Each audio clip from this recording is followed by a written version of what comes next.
I just did just now. Wait, hold on. We muted. No. No, but I don't. Okay. I'm not too sure if it was still connected. That's what the problem was. Jackie's on. Jackie's on. Hi, Jay. It's Jackie Thermo Liquors, too. Let me see. Hi, Jackie. How you doing? Oh no, I did say. Great. How are you? Good. Thanks. Hope you're having a good summer. So we're on mute. Go ahead, try that. I didn't end the call yet. We'll end it. Okay.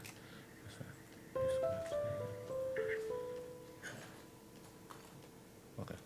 So then disconnected. That was no answer. Give it a second. Oh, we never Okay. got an answer. Oh, weird. That's the delay on YouTube. I muted it. You have to hit call. Yeah, No, we just Henry, did. the whole system's not muted. I know. Okay. Give it a second. Yep. Yeah. She unmuted it. Unmuted it. See, I don't hear it.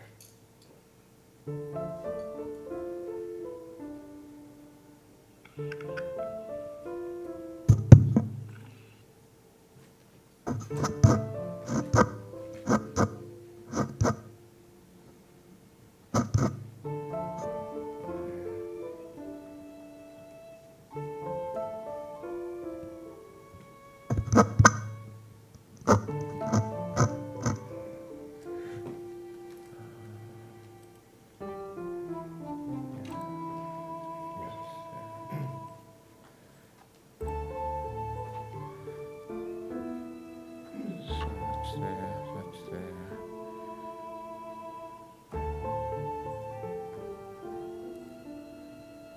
You shouldn't have to be host. Jackie's unmuted again. Yeah, she. Okay, so he just killed them.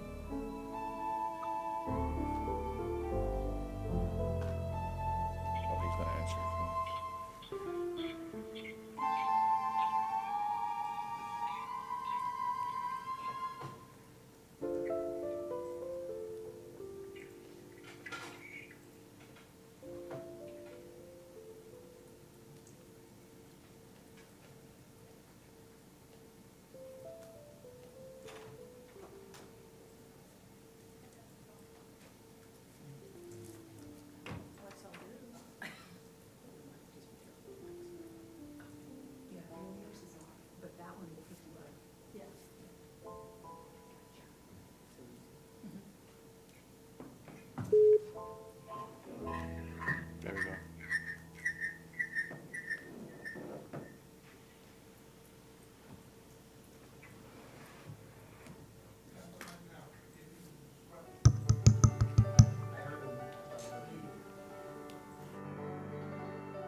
afternoon. Hi, Pia, it's Cheryl.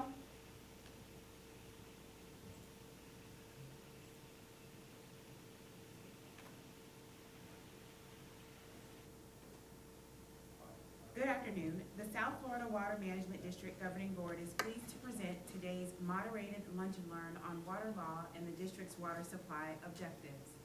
The governing board and the public will be provided a brief history of Florida water law and a comprehensive overview of the district's tools for balancing the state's various water supply objectives, including protecting water resources.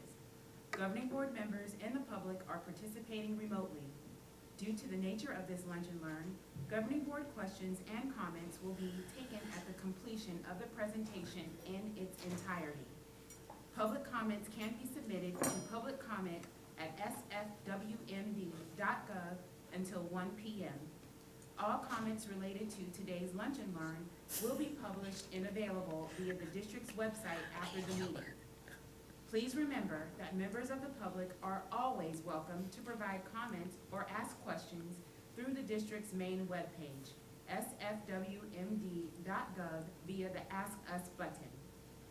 This workshop session is informative in nature, and no decisions will be made by the governing board. Jennifer Brown, South Florida Water Management District Senior Attorney, will now present Florida water law and the district's water supply objectives.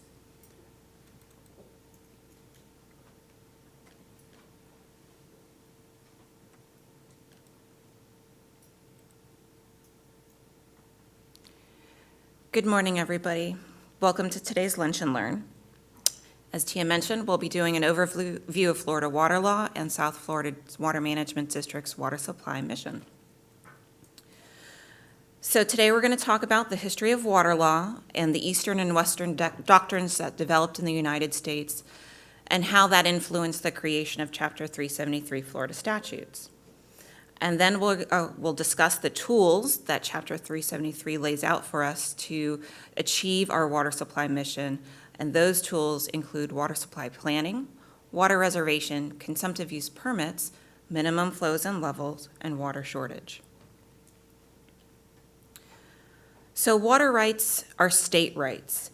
Under the 10th Amendment of the U.S. Constitution, power is not delegated to the United States by the Constitution, nor prohibited to it by the states, are reserved to the states or to the people. And water is one of those rights reserved to the states. In the eastern portion of the United States, the climate is different, and water is plentiful, and there is a humid climate. And so the doctrine that developed is called Rivers or Riparian Rights Doctrine. And what that doctrine says is that landowners that bordered a body of water had the right to make reasonable use of that water as it flowed over or through their properties.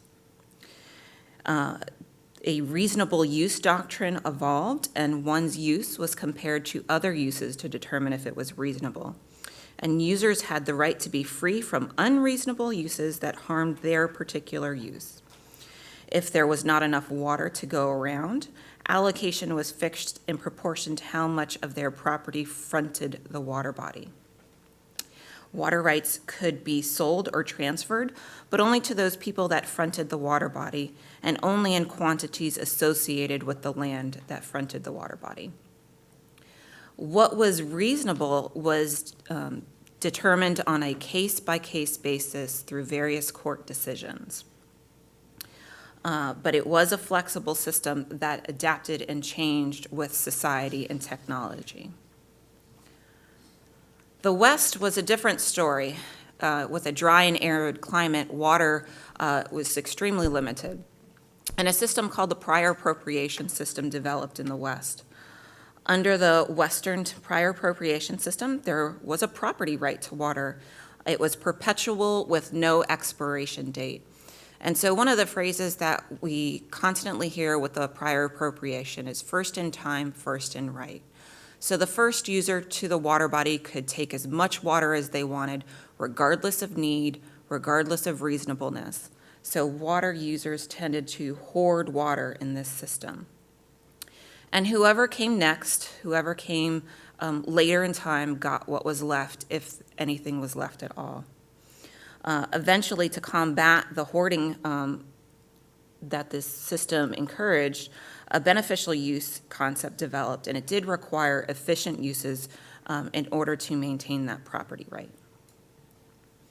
So Florida, being an eastern state, was a riparian state. We used the reasonable use standard, and water rights were decided on a case-by-case basis. But in the 1970s, the early 1970s, we did have a severe drought, and fires were occurring in the Everglades. And around that time, a bunch of individuals at the University of Florida realized that the reasonable use standard developed from the east and the beneficial standard developed from the west were had their own issues. And so they developed what's called the Model Water Code, which was a proposed statutory system for regional water management. And it developed or selected the best attributes from the East and the West doctrines. And it was designed to be comprehensive, to take into account hydrologic interrelationships between surface water and groundwater. It provided greater certainty than is possible under a court-administered system, but it retained sufficient flexibility to make long-range plans for conservation and the wise use of water resources. And it was also helped to eliminate wasteful uses of water. So that document formed the basis for the Water Resources Act of 1972, what is now codified as Chapter 373 Florida statutes. It was not, the Model Water Code was not a wholesale adoptment into Chapter 373. Particular pieces were changed, and it is the water management districts and DEP's responsibility to give effect to those changes in the statutes as they were codified. Now, riparian rights still do exist in Florida today, but those essentially center on rights of access to gain access to property from the water, and riparian rights are defined in Section 253.141 Florida statutes. So what is the legislative policy of 373? The legislature has actually laid that out in 373.016 and 373.701. Water is a public resource, and the waters of the state must be conserved and fully controlled to realize their full potential use, beneficial use. They must take into account cumulative impacts on the water resources, and we need to manage them to ensure their sustainability. We are to promote conservation, replenishment, development, and proper utilization of both surface and groundwater. And we're supposed to make sure that we are required actually to make sure that sufficient water exists for all existing and future reasonable beneficial uses and the natural systems and related environment.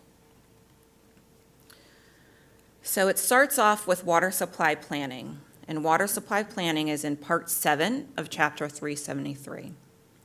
And specifically, Section 373.709 says that where there is insufficient water to meet existing and future reasonable beneficial uses and to sustain water resources and the related natural systems, the water management districts are required to engage in regional water supply planning.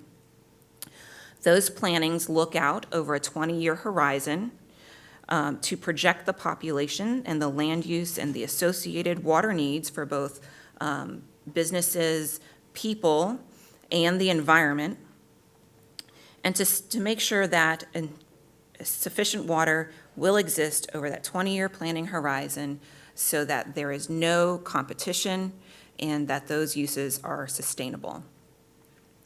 These plans are updated every 5 years to take advantage of updated population estimates. Water supply plans are required to include water supply development projects and water resource development projects.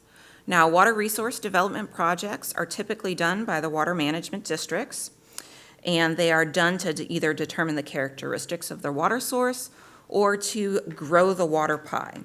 So they could be operational, or they could be large construction projects like storage features. They could be monitoring programs like our saline water intrusion monitoring program along the coasts, or they could be tools like the Lower East Coast Florid and Aquifer model or the Lower West Coast Surficial and Intermediate Aquifer models that the district develops and then makes available to the public. Water supply development projects are done by the stakeholders to make use of the water that the district makes available. Those could be the development or the construction of a Florid and Aquifer plant or the extension of reclaimed water lines. And the total capacity of projects in the plan must exceed the demands that are being projected. The district works with stakeholders to develop projects for inclusion in the plan, and all projects included in the plan have gone through a screening level feasibility analysis. A regional water supply plan also must include the adopted MFLs and water reservations, as well as those MFLs and water reservations we propose to adopt. And they must also include recovery or prevention strategies and a funding strategy for the water resource development projects. So the most recent water supply plan to have been adopted is the Lower East Coast Regional Water Supply Plan. That was adopted in 2018, in late 2018. Staff is presently working on the Lower Kissimmee Basin Regional Water Supply Plan. It's anticipated to have additional stakeholder workshops in September, have a draft plan brought before the governing board in October for an update, and then coming back to the governing board in December to consider approval of the plan. The plans are approved by order of the governing board and are subject to Chapter 120 and the ability to challenge the plan. So once we've done regional water supply planning and determined the needs of the region and determined the response of the natural system, we have some additional tools in our toolbox in order to ensure that no harm comes to the resource. So what tools are available to us? We have water reservations. We have our consumptive use permitting criteria. We have minimum flows and levels, and we have water shortage. So all of these are integrated into the South Florida Water Management District's process and program. Our program recognizes that there is supposed to be a natural variation in the system, that this natural system needs seasonal highs and lows, it needs droughts, it needs wet periods in order to have a robust system. So where do all of these tools fall? Our reservations, our water reservations, are constructed and designed and protected to ensure that there is no harm to the water resources. Also, we issue water use permits, consumptive use permits, the term is interchangeable, to the no harm standard. We also have water shortage, and water shortage is designed to prevent serious harm. But what we attempt to do is to roll in the various restrictions. We have phase 1 through 4 level of restrictions in order to stave off some of the environmental harm and economic harm that comes with imposing restrictions. And we also try to avoid minimum flow exceedances and violations by rolling those shortages in a little bit sooner. But water minimum flows and levels are designed to protect against significant harm to the water resources.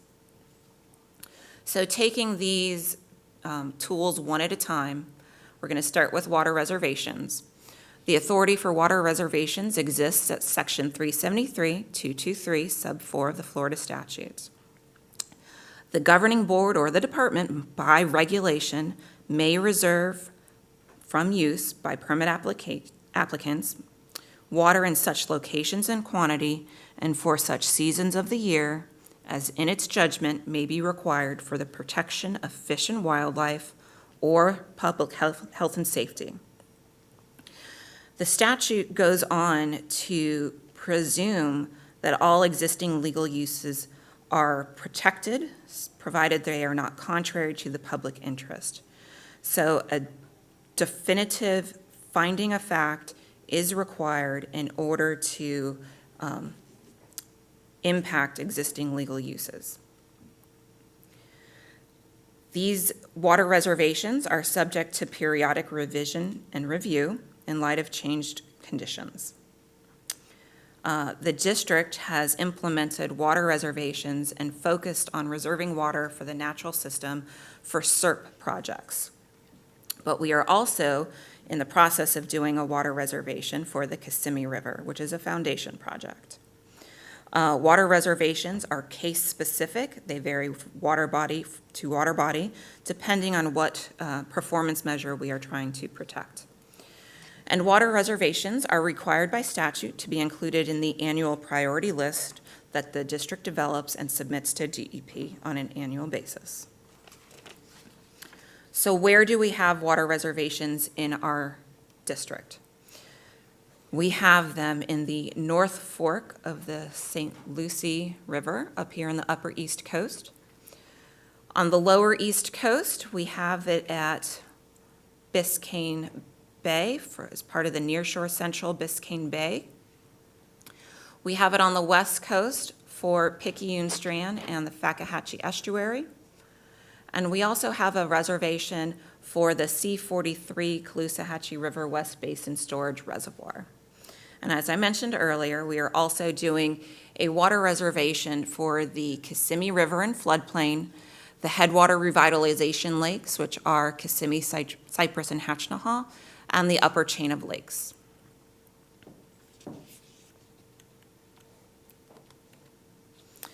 So it's important to understand what reservations do not do. They do not establish an operating regime. Reservations identify the water that is needed for public health and safety or fish and wildlife and protect that volume of water. They don't establish the operating regime. The operating regime, the district works with the Army Corps to establish the water control manual or the system operating manual to define how the project operates. As we've mentioned earlier, the system needs fluctuation in order to ensure that is a healthy system, and so reservations do not drought-proof the system or ensure wildlife proliferation. So there are several statutes that also, and federal law, that also govern water reservations. We are required by Section 373.470 to reserve or allocate the additional water supply identified in a project implementation report for the natural system. It's a critical path milestone to obtain federal funding to construct SERP projects. And so we must engage in rule development and rulemaking to reserve or allocate the water to the natural system before the Corps will execute a project partnership agreement with the district.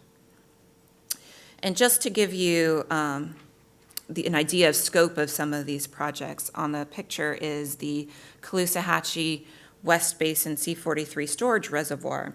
This storage reservoir holds enough water to fill 85,000 Olympic-sized pools, or the equivalent of 3.4 million residential backyard pools. So these are large projects that we put water reservations over.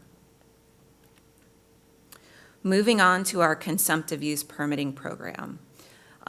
The authority for that is set forth in Part 2 of Chapter 373. And as I mentioned before, it takes the best attributes of the Eastern and Western doctrines and combines them.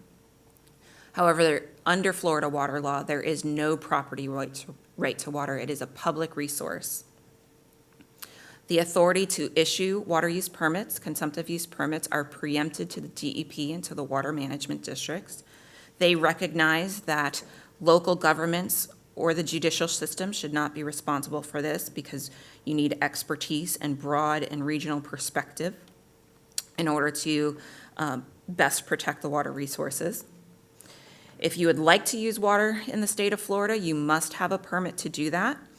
The only exemption authorized by the statute is indoor domestic uses, so water for cooking, bathing, cleaning. And all permits contain expiration dates. And at the permit expiration time, all permittees are required to meet the rules in existence at the time of application.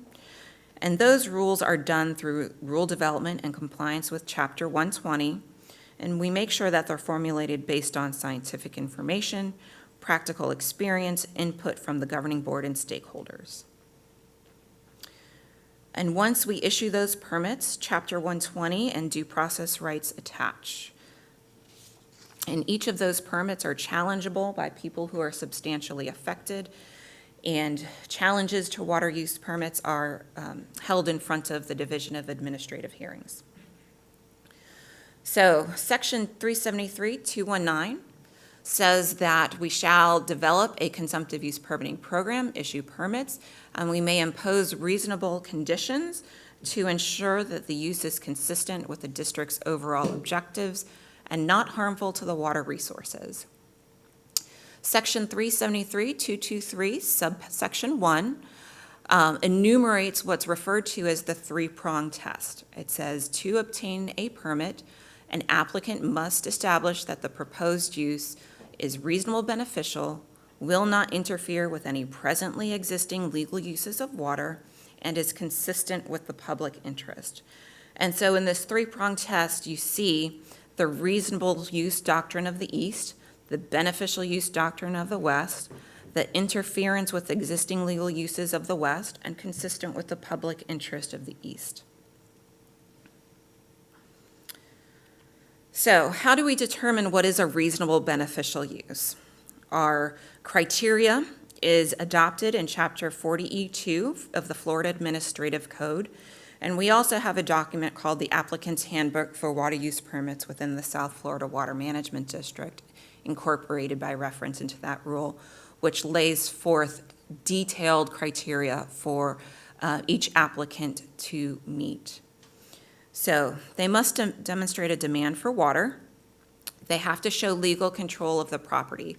That means they either own the property, they lease the property, or if you're a utility, that you've got a defined service area that you are seeking to serve. How you calculate what is a reasonable demand for water depends on your use class. So irrigation, public water supply, diversion, impoundment, dewatering, these are the various types of use classes that we have. Each applicant is required to employ conservation, and most applicants, there are some exceptions, are required to evaluate the feasibility of using reclaimed water.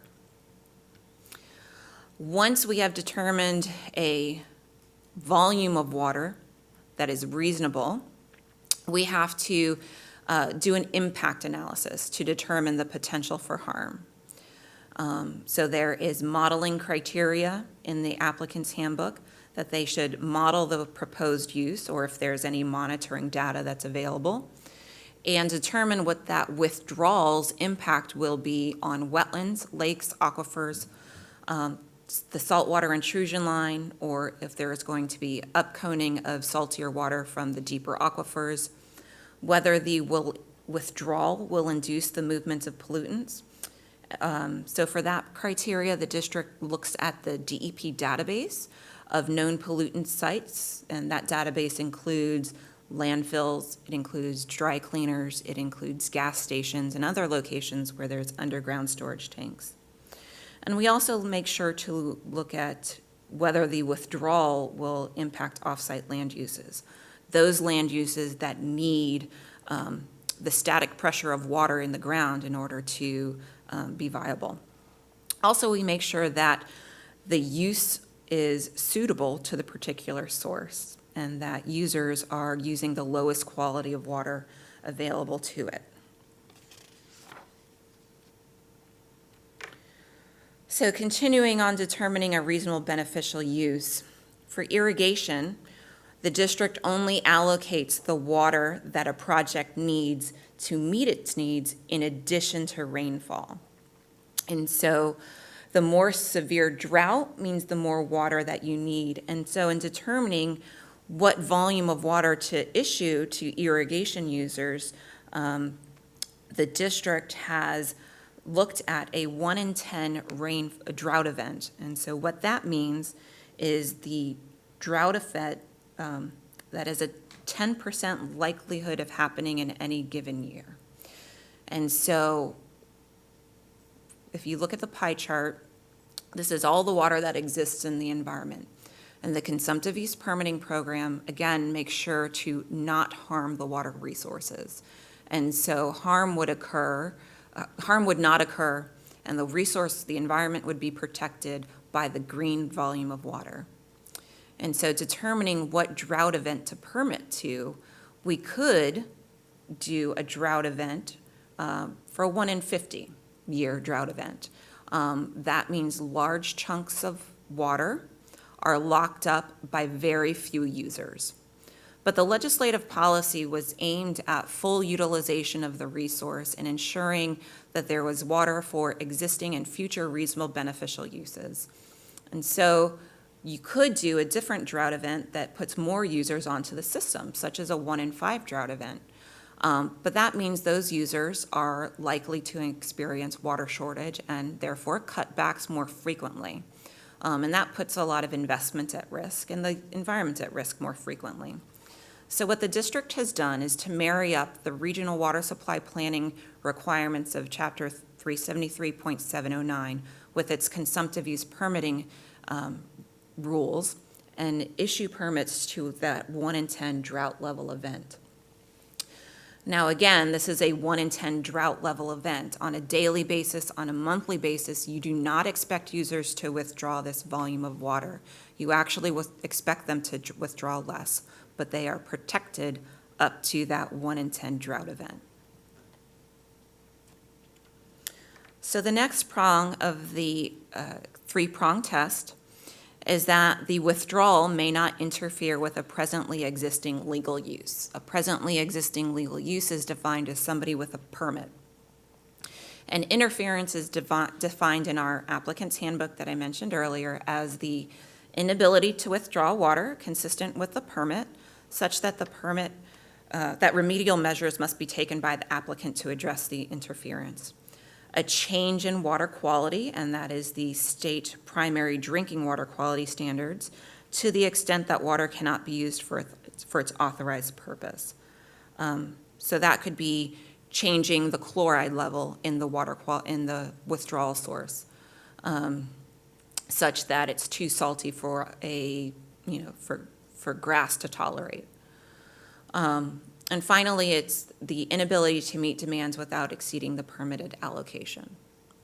A typical scenario of interference is a permittee is out there, irrigating their golf course according to their permit. A new user comes in. The cumulative impact analysis is performed that includes both the applicant's withdrawal and the existing legal user's withdrawal. And if interference is anticipated, then the applicant is required to submit a mitigation plan. And solutions that could be included in the mitigation plan include a pumpage reduction, replacement of impacted equipment, relocation of wells, change in withdrawal source, or other solutions that might be appropriate to the type of use that is being requested. The final prong of the third three-prong test is that the withdrawal must be consistent with the public interest. Now, in Chapter 373, the legislature has identified alternative water supply sources, conservation, and reclaimed water as being consistent with the public interest. For interdistrict transfers of groundwater and local sources first, the Florida legislature has identified or included in the statutes additional criteria for the district to consider when evaluating applications that involve these issues. One of the items that we routinely consider the public interest is the duration of the permit. How long should the permit be issued? And for sources of limited availability, the district generally issues 5-year permits, and then those permits need to come back in for renewal They will be reevaluated as if they were an initial use. And if they are renewed, then we typically issue them for longer durations, such as 20-year permits. The legislature has identified longer-term durations for particular uses, such as alternative water sources, or if a municipality has to issue bonds, then a longer duration might be applicable. But the applicant must always demonstrate that they provided reasonable assurances for that duration. And one of the other rules that we have on our books is the Lower East Coast Regional Water Availability Rule. We touched on that at last month's Lunch and Learn, but when the district was doing some of its rules, we recognized that SERP was taking a little bit to come online, and we needed to make sure that water is protected, that we needed for SERP was protected and not allocated away. And so the LEC Regional Water Availability Rule was based in large part on the public interest test. So speaking of the LEC Regional Water Availability Rule, there are certain areas in our district that have caps on them. And those are highlighted in the map in the various colors. So we have protected actual usage, and depending on the water body, increases from water bodies are allowed if certain sources are identified. So for the Lower East Coast Regional Water Availability Rule, permittees can increase their withdrawals provided they identify that the increased water is coming from terminated base conditions, offsets, alternative water supplies, certified project water, or available wet season water. And all of that, what those terms are, how they're calculated, how they're defined, are set forth in our applicant's handbook that's available online. We can go into that further, but they're very specific definitions. And the purpose of the allocation area depends on the water body and the nature that you are trying to protect. So for example, like we mentioned, the LEC was done to make sure that water would be available when the future SERP projects came online. But in the Upper East Coast, in the C23, 24, 25 canals, this is also a restricted allocation area, and we have capped the withdrawals and actually cut them off at an elevation of 14 feet NGVD, because the soil of the canals is such that the side slopes tend to slough off. And so the purpose of these rules and how the caps are defined are very specific to the water body and what you are trying to address. So to sum up, consumptive use permits are issued based on the most protective resource criteria. So an applicant has come in-house and they are asking for a volume of water associated with the pink dashed line.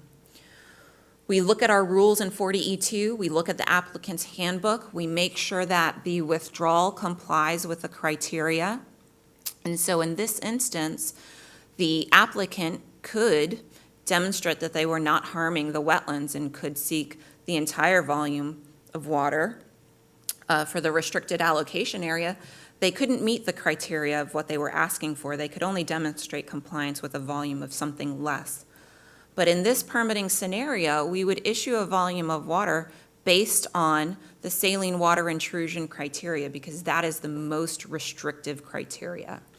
And we issue a maximum annual allocation, the max that they can pump in the year, as well as a maximum monthly allocation, the most that they can pump in any given month.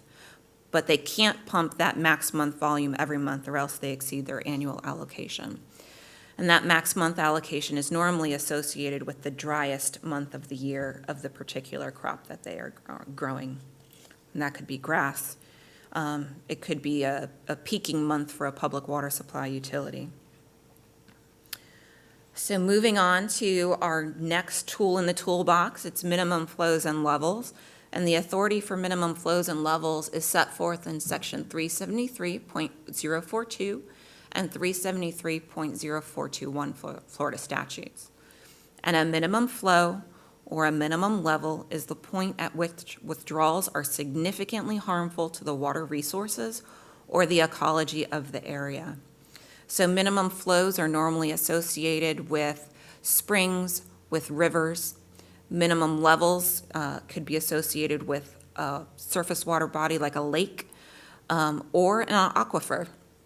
So it's set at the point in which withdrawals are significantly harmful, and really that is a subsistence level of protection. When the Water Management District sets a minimum flow and level, we are required to look at the structural alterations to the watershed and whether that water body achieves its historic function. We are to set them using the best available information. And state law requires that if a peer review is done, the governing board is to give significant weight to the peer review panel's report.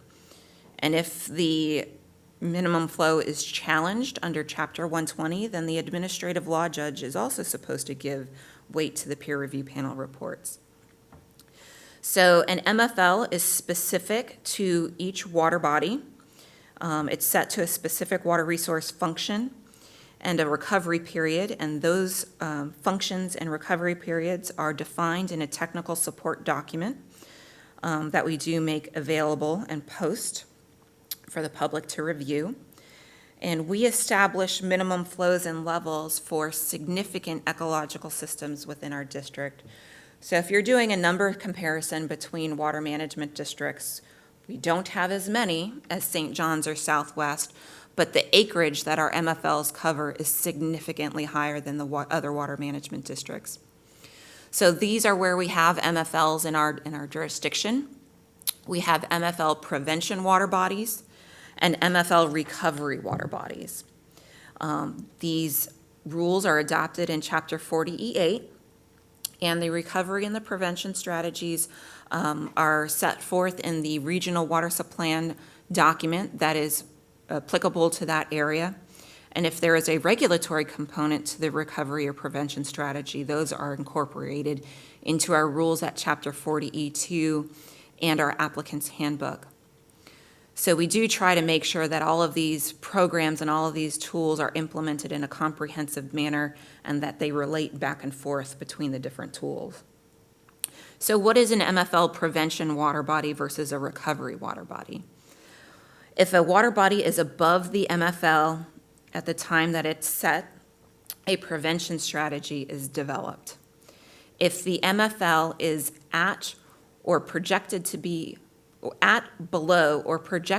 below within 20 years at the time the MFL is adopted, then a recovery strategy is developed.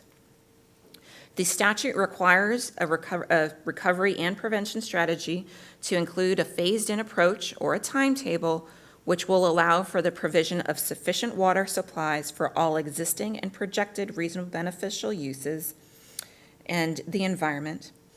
And the recovery or prevention strategy can include the development of additional water supplies and the implementation of conservation and other efficiency measures concurrent with and to the extent maximum practical to offset reductions in permitted withdrawals. In South Florida Water Management District, we adopt prevention and recovery strategies simultaneously with the initial adoption of the MFL. The Water Resource Implementation Rule, codified at 62-40.417, that's the one that's applicable to MFLs. That is a DEP rule that all of our rules are judged against to make sure that they are consistent. The Water Resource Implementation Rule requires that the recovery and prevention strategies be periodically reviewed and potentially updated when MFLs are updated as well. So as I mentioned before, the recovery strategy can have various components, or the prevention strategy can have various components. It could be operational, ecological, regulatory, but only the regulatory components are required to be adopted into rules. And we do, so for example, our recovery strategies for our major natural system water bodies like the Everglades, like Lake Okeechobee, are really dependent on regional storage because of the effect that the CNSF system has on many of our significant water bodies. So moving on to water shortage, our final tool in the toolbox. Our authority for water shortage is set forth in sections 373.175 and 373.246. And when there is insufficient sources of water available or will be available to meet the present and anticipated requirements of the users, or to protect the water resources from serious harm, the governing board may impose a water shortage. Section 373.246 directs the district to develop a water shortage plan. And we do have a water shortage plan, both one globally for the district at Chapter 40E21, and one that's regional for specific water bodies, and that's adopted in Chapter 40E22. Our water shortage plan has 4 phases designed to achieve 15, 30, 45, and 60% cutbacks as a whole. And the overarching goal of the water shortage plan and the reduction ordered by the users is to share the remaining water supply between the users and the environment. So in order to impose a water shortage, the district staff come to the governing board at each water management district, at each governing board meeting when we are experiencing reduced rainfall. They make a presentation and make a recommendation to the governing board. And the governing board imposes water shortage restrictions by issuance of an order. And those orders are subject to Chapter 120 and can be challenged. So each order shall be based on specific factual findings and the criteria enumerated in Chapter 40E21 of the things that we are required to look at when declaring not only the water shortage, but what phase of restrictions to impose. And if an emergency happens between governing board meetings, then the executive director has the authority to impose a water shortage order, to issue a water shortage order, and then that order will be brought back before the governing board at the next meeting for concurrence and for review and concurrence. So the legislature has also put some additional requirements on water shortage. Under 373.042, they have said that a recovery or prevention strategy may not depend solely on water shortage restrictions to address MFLs, exceedances, and violations. And our rules really integrate the MFLs and water shortage and consumptive use permitting program and our water supply planning efforts. And those rules at 40E8 have codified that MFL-based water shortage restrictions will only be imposed if climatic conditions are more severe than a 1 in 10 drought rainfall. And the restrictions are imposed to the extent that users contribute to the exceedance. And so there is a causation element that we have to recognize because all of our permitted users have 120 rights. They have due process rights that we are to be cognizant of. So as a follow-up to last month, there was a question about, we know growth is happening in the lower East Coast. How do we make sure that water remains available for our SERP projects as they come online? And as we mentioned before, the lower East Coast regional water rule, restricted allocation area rule, really attempts to make sure that water is available for the natural system. But when we do our analysis, the SERP modeling that staff conducts simulates the system, accounting for all permitted users at their permitted rates, and it assumes our restricted allocation area rules minimize the effect that those withdrawals have on future growth of the system. The modeling includes the future land use and the runoff estimates that are pulled from projections from the water supply plans, from permits, and from comprehensive planning documents that the local governments prepare. Then as part of the SERP analysis, they will do a savings clause analysis and compare various model runs. They will compare a pre-SERP condition as required by WRDA and Chapter 373, 470 to the current condition with the existing legal users and they will also compare that to the future with project condition with our future users. And that really gets at the legislative directive of 373.709, also of ensuring existing and future reasonable beneficial uses and the environment are protected. And then if modeling shows that the water is being taken away from existing legal users or the environment, we are supposed to modify the project, and that could involve the development of additional water sources. So the key takeaways of the presentation today is that Florida water law combines the best attributes of the Eastern and Western doctrines, that Chapter 373 has various tools in order to ensure that our objectives and our missions are being achieved, that the tools are an effective suite of legal tools, that they have been integrated to ensure that our mission is executed and the water resources are sustainable presently and into the future.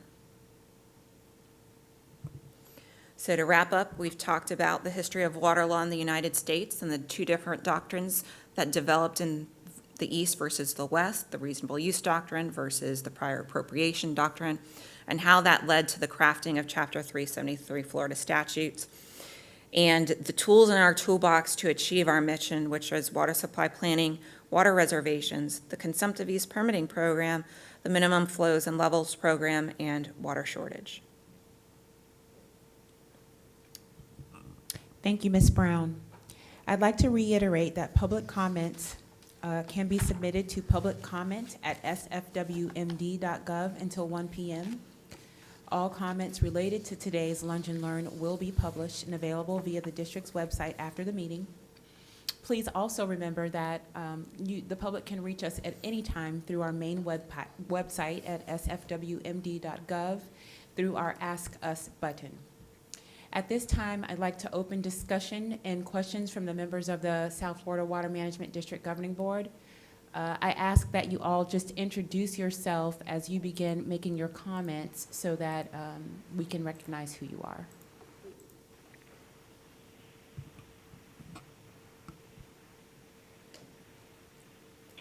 Hi, this is Jackie Thurlow-Lippish. Can you hear me? Yes, Yes. ma'am. Okay. Sorry, on my screen, it said Ron Bergeron was speaking, so I had to just check. Can the presenter please go back to page 10?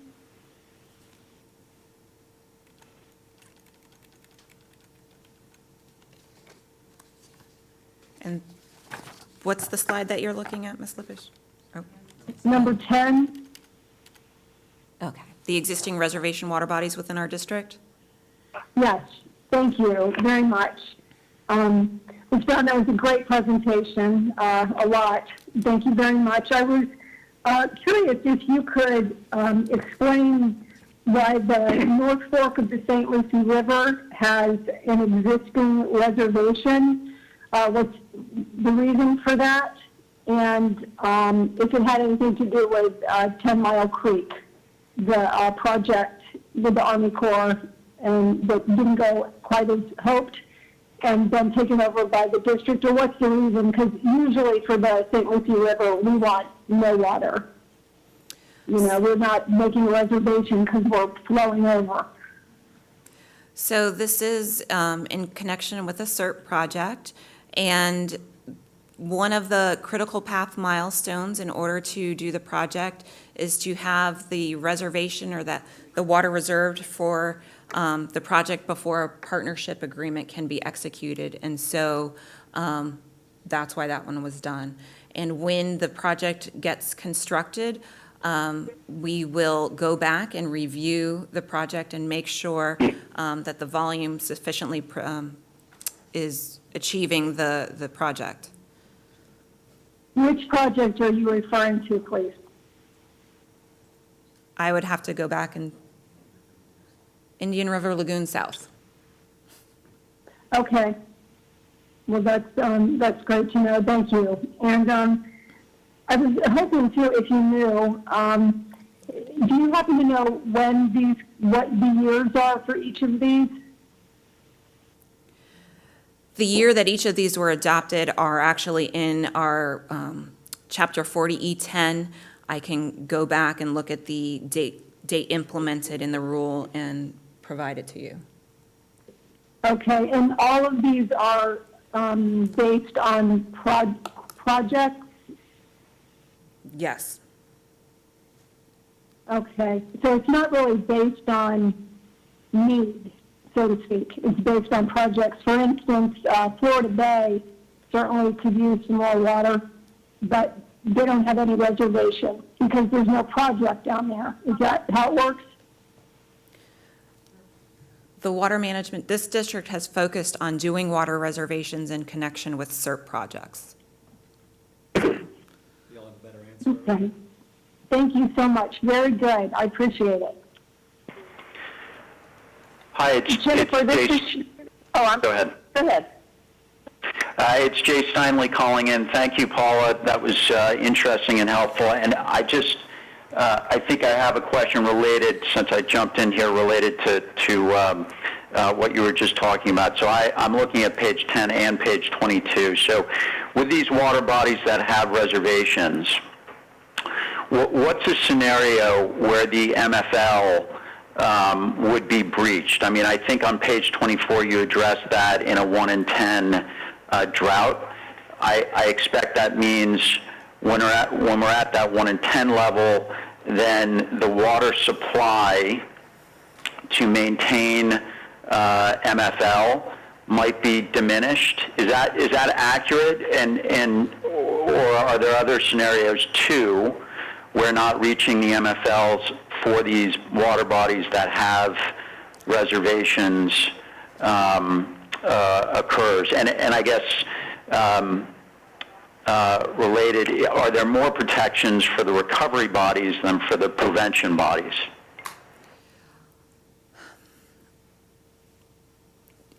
It's a little bit complicated. I'm sorry. So an MFL that is classified as a recovery water body, when you look at the regional water supply plans, all of those regional water supply plans acknowledge that we will continue to have exceedances and violations of the MFL until the project to recover it comes online. And so, for example, the Caloosahatchee River MFL, the recovery strategy, one component of it is the SERP, the C43 West Basin Reservoir. And so that was sized at the time of the restudy to meet the MFL at that particular time. And we recognize that until that is constructed, the MFL for the Caloosahatchee will continue to be violated. Okay, that's a helpful clarification. Okay, so we should assume that unless any of these projects are completed, there's really no we try to reach the MFLs, but it's not there are no protections for that, which obviously is one of the reasons why we have these projects. Right, and so SERP really was designed to address some of these MFL issues, and so when all of SERP comes online, we hopefully will not experience any MFL violations or exceedances. We do know that when, at that time though, there still might be instances when the drought events occur greater than 1 in 10. And as I mentioned earlier, that none of these protections are drought-proofing the system, and that the systems do need some fluctuation, but not to exceed a certain duration and a certain return frequency. So all of our MFLs have a duration and return frequency set up. So it's okay to go below the MFL, but not to exceed, it could be a 30-day rolling average or something like that. And then you also don't want that to happen more than once every 5 years, let's say. So the duration and the return frequency really vary by water body. They are specific to the water body. So the MFL recognizes that the water body needs fluctuation, but when that fluctuation occurs more frequently than desired, that's when we will roll into some of our other criteria to try and avoid that. Okay, I guess, can you, I guess I'm still confused. So do the prevention water bodies and the recovery water bodies have any pre-completion of these restoration projects? Do they have any additional, is their water usage protected more so than other water usage permits? When an applicant comes in-house for a permit, they have to demonstrate that they are consistent with the recovery or the prevention strategy. And if they are not consistent with the recovery or prevention strategy, they have the choice of modifying their application so that they become consistent, or they withdraw their application, or we deny their application. The applicant has a couple avenues available to them. And so, for example, our prevention water bodies for, let me run to the map real quick.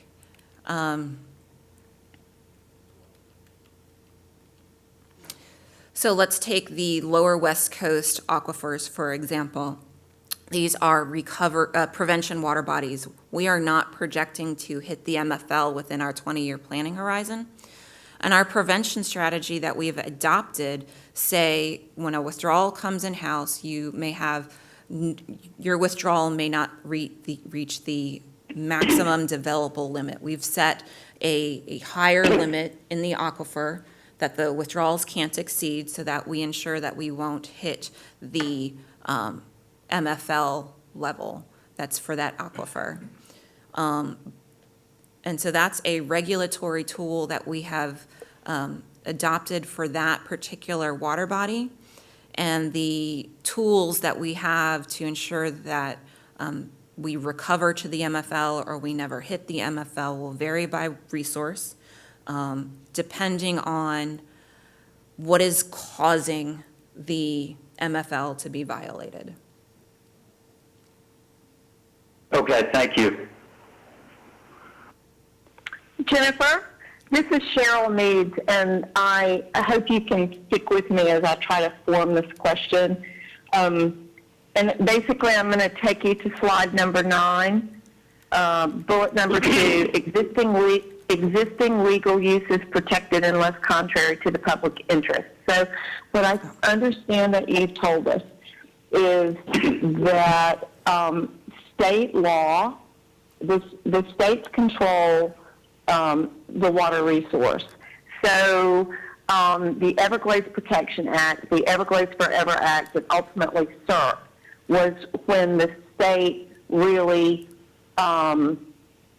defined some. What I'm trying to get to is my concern is about integrity and ethics and implication of the law, because I understand that the Everglades has been reduced by at least 40%, and the bird population has declined by as much as 80 to 90% historically. And so there must have been a time when we didn't consider environmental ethics as much as we have with the advent of the Everglades Protection Act, the Everglades Forever Act, and SERP. And I want to I'm very curious about this bullet, existing legal uses protected unless contrary to the public interest. I wondered if there is like a important case that you can take me to later that I can look over to understand how the discussion happens, or how frequently it happens that we discuss existing legal uses and the protection of existing legal uses, and how the protection of existing uses may bump into public interest as we go forward with SERP? So And what is the role of the district in that process? Okay. So in setting reservations, we engage in rulemaking, and our rulemaking is bounded by Chapter 120 of the Florida statutes. The legislature has said that the district shall adopt rules consistent with their delegated legislative authority, and those rules cannot be arbitrary and capricious. They have to comply with the process requirements. They can't be vague and ambiguous. And so our rulemaking attempts to navigate those requirements imposed upon us by the legislature through Chapter 120 and also under 0.223 sub 4 here. And so when the Water Management District staff goes about identifying the water that is necessary for the water resources of the area or to protect public health and safety, they do comprehensive modeling, they develop a technical document to support what they are proposing, and we do rulemaking. And that technical document is available and it's reviewed by the public. We consider the public input at not only to the technical document, but also during public comment, during the workshops and developing the rule language. We go back to the governing board and ask for governing board input. But again, because Chapter 120, permits and licenses that are issued in the state of Florida have due process rights to it. And so Chapter 120 will require a particularized finding of fact that demonstrates the existing legal use is not in the public interest. And so we generally use modeling to support that. Yeah, and I understand the need, and I understand what you're saying. I guess I'm interested in a particular case because I understand that if you need a certain amount of, I'm just going to turn it to a development, for example. If you have an existing development that needs a certain amount of water, I understand how your legal right would be established, or maybe a business, how your legal right would be established. I'm just wondering, as we move forward, are there cases, so if someone's existing right is contrary to the public interest, then that is settled in a court of law, right? And I wonder if there is a case. So what I have found most useful as we've learned more about all of these processes is to find some case law and read that case. Is there a particular case that you can provide to me later where an existing legal use that was protected was found contrary to the public interest? I believe I've got something that we can forward to you, and you can read and give us a call if you've got questions. That's great. Hey, Jennifer? Yes. Hey, it's Scott Wagner. How are you? Good afternoon. Yeah, I thought you did a wonderful job. It's a very dense amount of matter here, for sure. Even with the legal degrees, it was difficult to, it's just very heavy stuff here. I thought you did a wonderful job putting it together. I had a few questions. Most of what I think we heard today was really about allocation of water, volume of water, and what might be characterized as quantity of water, correct? Correct.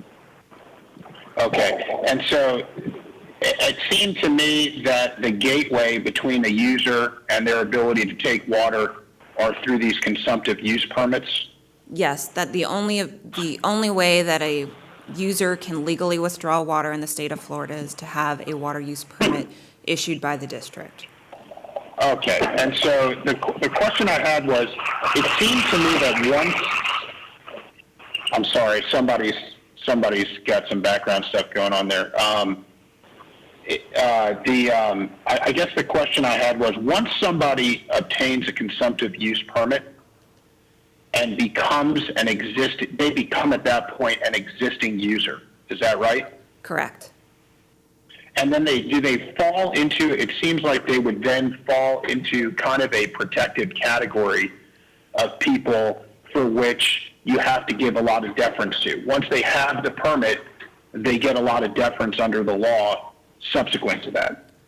Yes, the legislature has specifically identified in the various programs where existing legal users are protected, not only in the consumptive use permitting program, but also in the SERP world. Because I think what you even said was, like, in order to, like, go against an existing permittee, you've got to actually, they have a presumption, and then you would have to make and show in some sort of, make a fact finding, I think you said, to show that they have, to overcome the presumption that an existing permittee gets.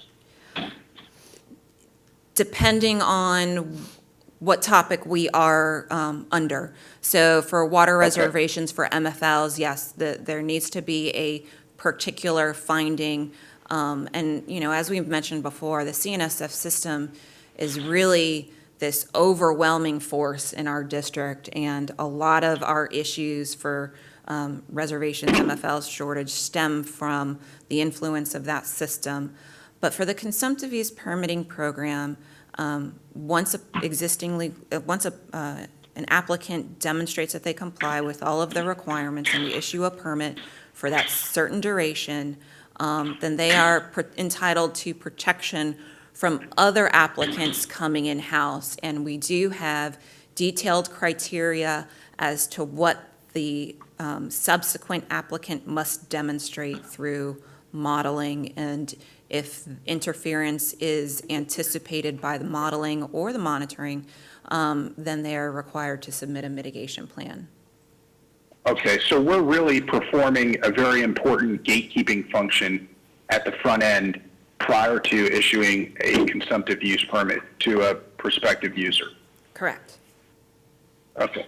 Once, a lot of this, and I was waiting for it because I didn't see it and I was wondering whether I was, but in fact, the first time I think the issue of, most of this was on quantity, but I think the first time the issue I saw the word quality was at slide 17. Can you go to that? That's in the interference section. Right. And the second bullet point, that was the first time that they came up, which I think talked about really water quality issues. And what the questions I had here were, if an applicant comes in and there's this interference analysis as it relates to that second bullet point regarding water quality, is that more narrowly defined, that water quality analysis more narrowly defined to only present existing users as opposed to what we previously discussed as sort of an umbrella idea about existing users and future users? I'm curious to know whether the water quality component can be analyzed against the idea of what future users will look like, or is it just an analysis that strictly looks at existing users?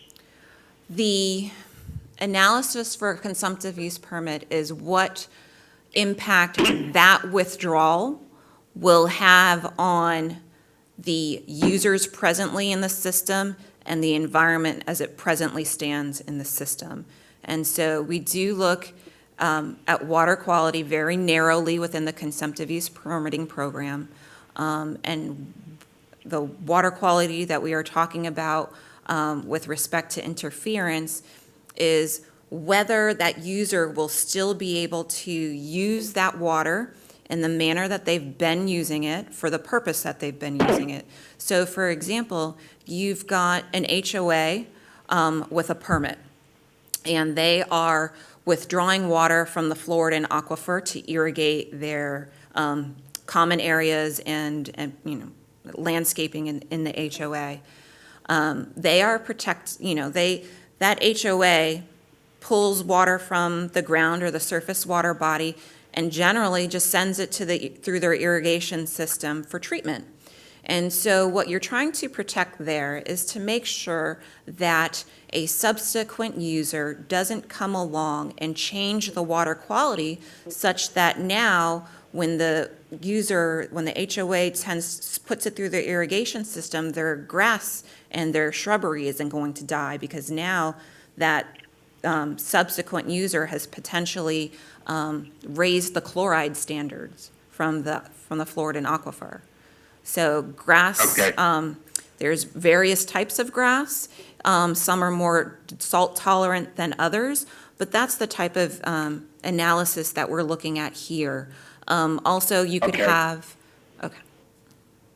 No, I was just curious whether, I think what you're saying is the quality analysis is sort of being limited to how your intake is going to affect what's left over, as opposed to the output of what goes off your particular Correct. land.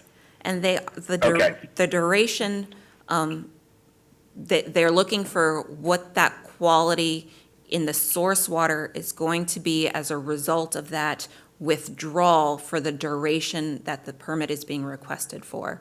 So they will model Basically, that, like 20 years out, You're going maybe. to take out, okay, so the modeling is, we understand you're going to be taking out X amount, or you're permitted to take out X amount of water. What is the remaining water going to look like after you take it out over that time period? Correct. As opposed to, what are you putting back in the system after you're done with it?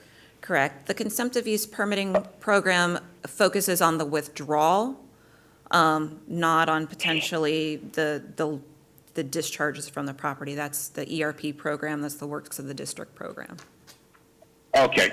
No, I just wanted to clarify. Thank you. That's helpful as well. And then I wanted to, the second piece of the question here was more towards, once the permit is granted, assuming an existing user, an applicant is granted his or her its consumptive use permit, how do we monitor, manage, enforce after the fact? Somebody gets their permit, they're off to the races. What conditions are in there, and how do we go about figuring out whether people are violating it, or is it strictly based on water volume, and it's fairly easy to tell whether somebody's over or under whatever they're supposed to be doing? So all permits that we issue contain conditions. They contain standard conditions.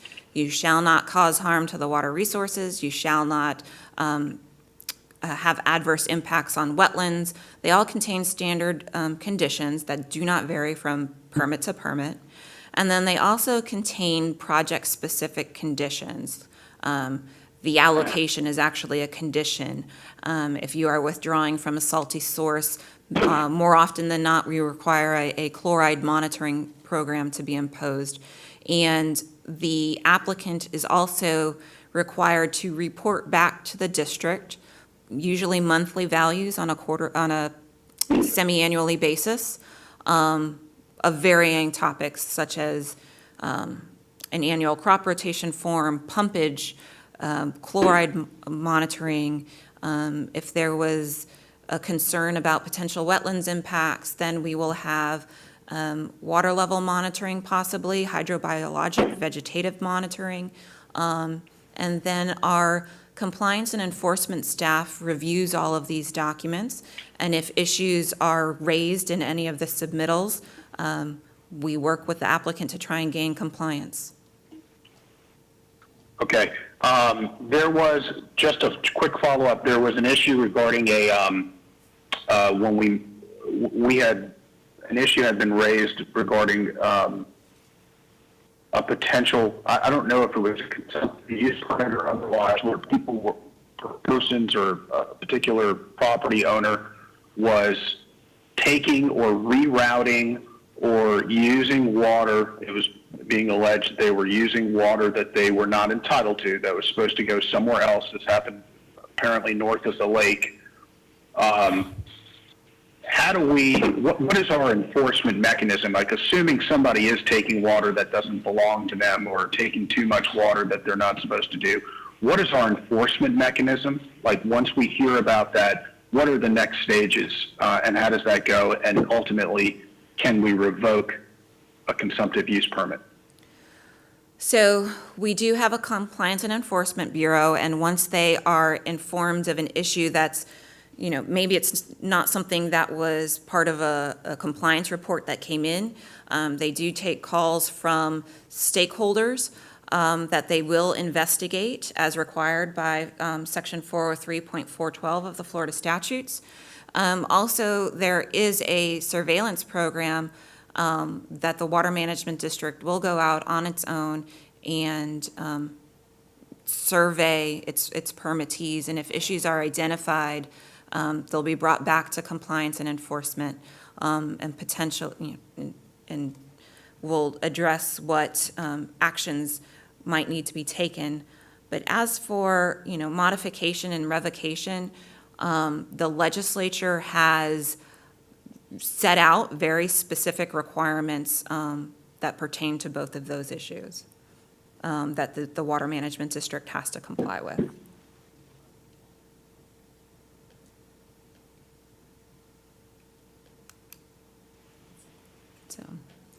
So I'm sorry, I got knocked off there for a second.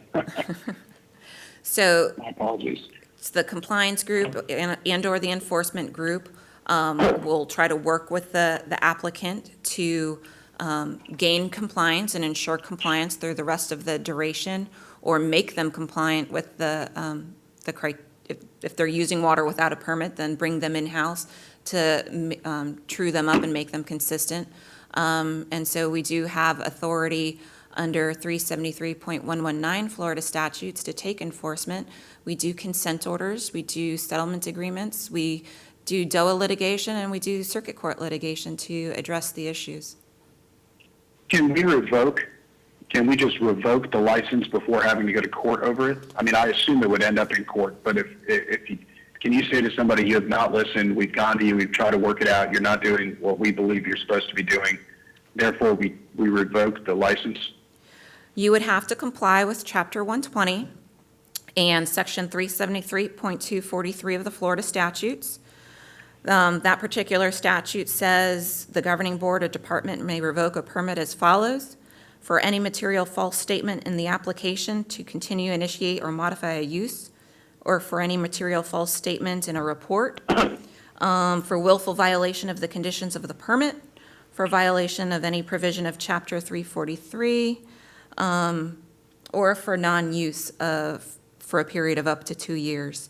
And that revocation could be in whole or in part. But if you're talking of a permit, this would be either administrative complaint in order for corrective action that would be filed. It would be heard in DOA, and we would have to prove by clear and convincing evidence that a violation occurred. Okay, thank you. Hey, Jennifer, this is Jennifer, John. oh, no, go ahead. This is Cheryl, but you go right ahead. Thank you, Cheryl. I don't have many questions, just a quick one. Hey, how many water supply plans do we have right now? We have one plan for each of our planning areas, so I believe it's 5 plans that are updated on a rotating basis every 5 years. Okay, so it's 5 years. So we just finished the East Coast. We're working on the Kissimmee. Do you know what's next? Central Florida Water Initiative area, so the upper Kissimmee. Okay, thank you. Next question, this follows a little bit along what Scott was just asking. On interference, you talked about it on slide 17, and isn't that essentially the Western first in, first and right, or first in time, first and right? I'm trying to understand the difference between those, if there is one.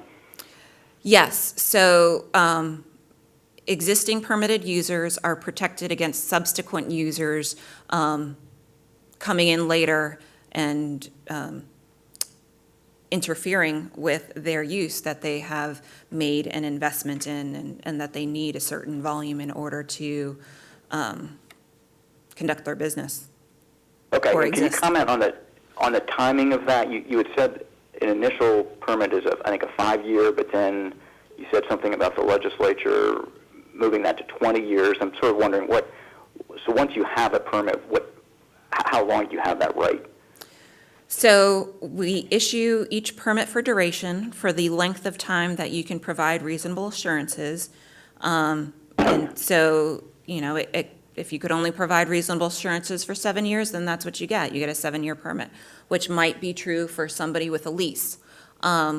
For a public water supply, it might be longer because you know that local government is going to continue to exist and people will continue to exist in that service area.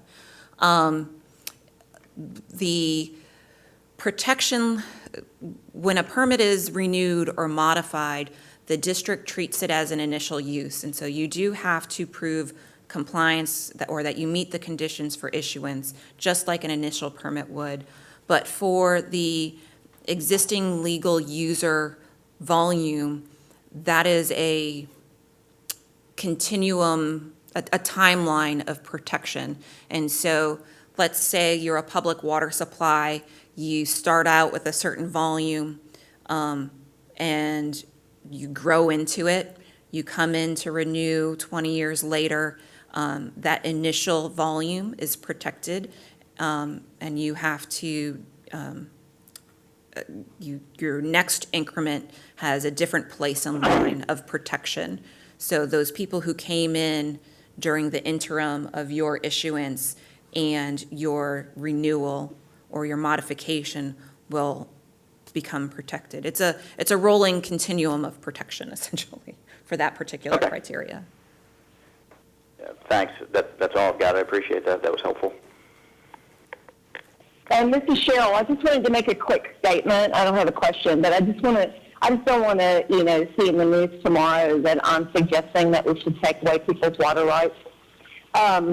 I understand that I'm really after what you just said, that being the gatekeeper, I'm making the assumption that going forward, we make the correct decisions when we give someone a water right that then they get to keep forever, unless we go through a lengthy process.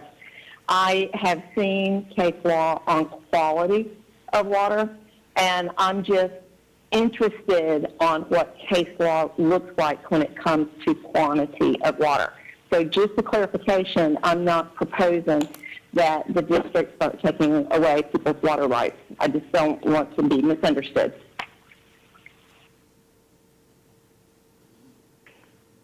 This is Ron Bergeron, and I want to thank staff. This has been extremely informative for all of us.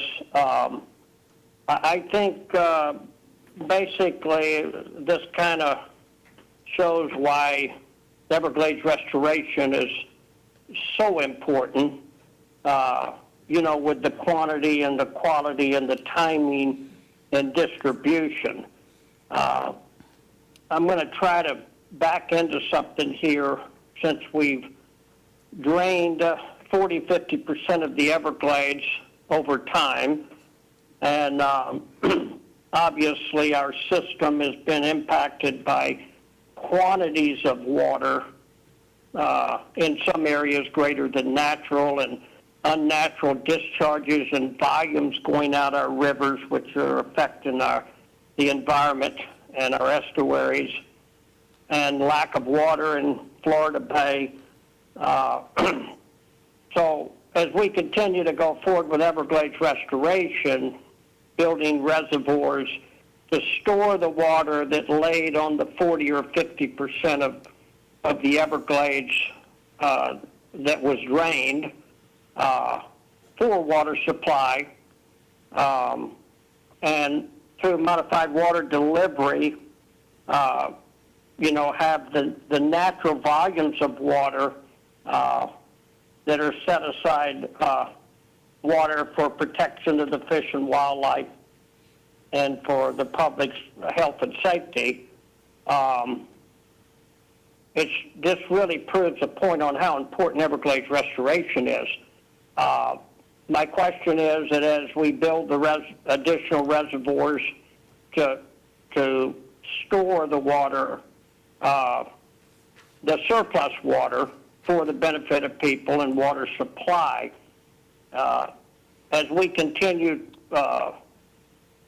doing this, will that increase our water supply for future growth, replenish the aquifer? It would seem to me that is extremely important to have additional water supply into the future. That's the question I'm asking. Right, so as we construct the storage features that were identified in SERP, in order to access the funding, we will do a reservation or an allocation whichever is appropriate for the particular water body and the particular project. And that will set aside the water for the natural system. And then we can execute our project partnership agreements and go forward with construction. And then once the construction on the particular projects finish, then we operate them to make sure that we are meeting the goals of the reservation and the project, and we will review them once they have become operational and make revisions when necessary. But it would seem like it would not only be able to deliver water compatible with the environment, the ecology, all our wildlife, and all of our plant communities, which is a part of SERP, but it would seem like we would have additional storage of water supply once you're not discharging water out our rivers in volumes much greater than natural. So, yes, SERP was designed to grow the water pie and to avoid competition between users and the environment so that we could all go forward without fighting over the last bits and scraps. And so there are various components of SERP, and some are strictly environmental, some are strictly water supply, and some are a combination of the two. right. But as we store water rather than release it greater than natural volumes that affect the environment, now we have additional water supply and feeding volumes that are more natural to our environment. It would seem like Everglades restoration would increase our water supply into the future and protect our environment. Yes, sir. Yeah. Well, great presentation, very informative, and I want to thank all our staff for their presentation.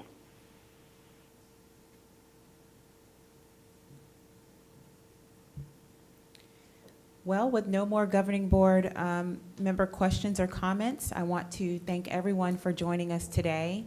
A recording of today's meeting will be made available on the district's website, along with comments received from the public as soon as possible. This concludes today's Lunch and Learn.